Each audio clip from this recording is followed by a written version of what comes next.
Nightmare, a Tooth Fairy fanfic by Waffles Stories and read by Strongspine.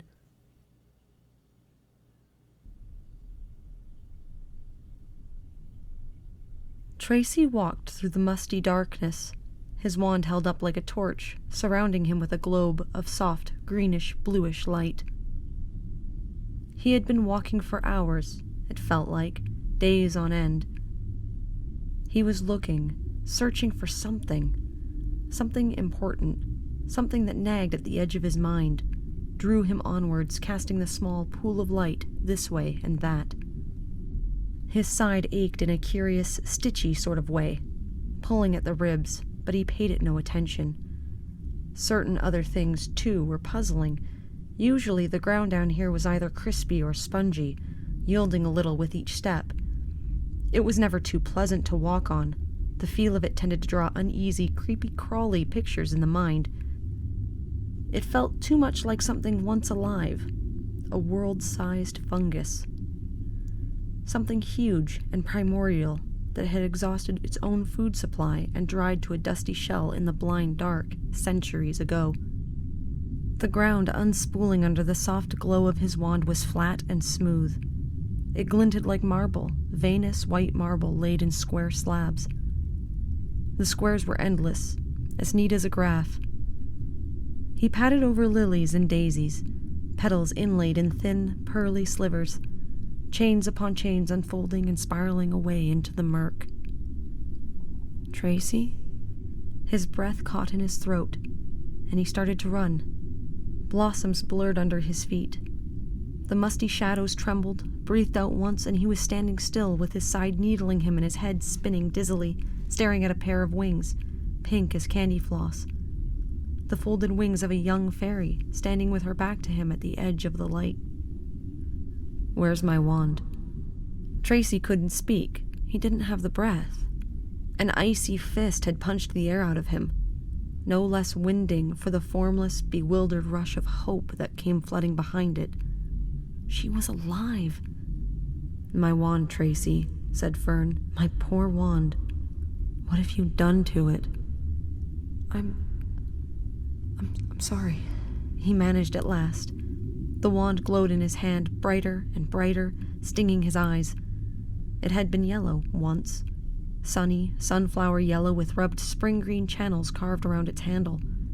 A comfortable handle for her small hand. It had been polished, proudly worn. Now it was damning, a horror. A twisted, sprouting stick of blackthorn, wet and sweating like oily clay. "It was the only thing I could find. I had to—" "I want it back," she said, flatly. "Wands aren't standard equipment for caseworkers." "Fern, I need it!" Too loud, too desperate. He shrank back and looked wildly up into the void, suddenly sure that something had heard him, had crept up on them. Something that would take her again, that would swallow his last chance whole while he stood helpless.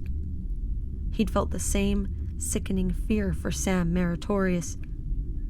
Seeing her small running shape hunted through the dark, he'd felt the fear he should have felt for Fern. The fierce protective instinct that would have kept both of them safe if he'd only... "Fern, listen." He had to keep focus. She was right in front of him at last, miraculously whole. His chance to put everything right. Why wouldn't she turn around? With his free hand, he reached for her arm. I need to get you out of here. It's incredibly dangerous, and I'm responsible for you." "You wished I was dead," said Fern in the same empty tone. She'd had a lively voice, eager and relentlessly flippant. It had grated on his last worn-down nerve. Now it fell out of her unseen mouth word by dull word, small blocks of lead between them. Tracy stopped moving. His glasses, flooded with watery light from her wand tip, were two ghastly blanks, but his fist clenched tighter in a sharp, unthinking jerk around the cool wooden hollows, the prickly, sprouting spikes of Fern's wand. "I know you did. You never wanted a prentice. You wished me dead. And aren't you clever, Tracy? Aren't you good? You wished me dead, and it worked." "That's not true!" She turned. She had been pretty in the light. She'd been hardly more than a nymph, just out of the academy, wild and grinning and irreverent. Alive. Now her eyes were black pools in her waxy face, and her mouth was bleeding. Did you really think you could go back? They'd smell it on you, Trace.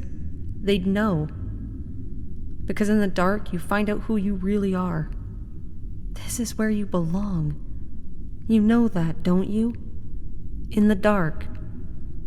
She smiled, a smeary, awful smile that glistened black in the wand light.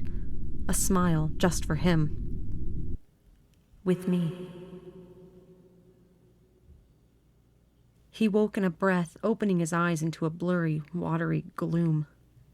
His face was wet, and his uppermost side and right hand were a single blaze of pain. The sprouting spikes of the wand had bit deep into his palm. He'd fallen asleep hugging it like a talisman, and his stitches burned. He could smell blood from the saturated blankets of his nest, musty, sweet, sickish, feel the last of the Bandersnatch venom churning sluggishly under his skin. The idea of standing was a dizzying joke. He closed his eyes. Across the room, on the long shelf that Sam had found so fascinating, another jar flickered, flared, and winked out into darkness.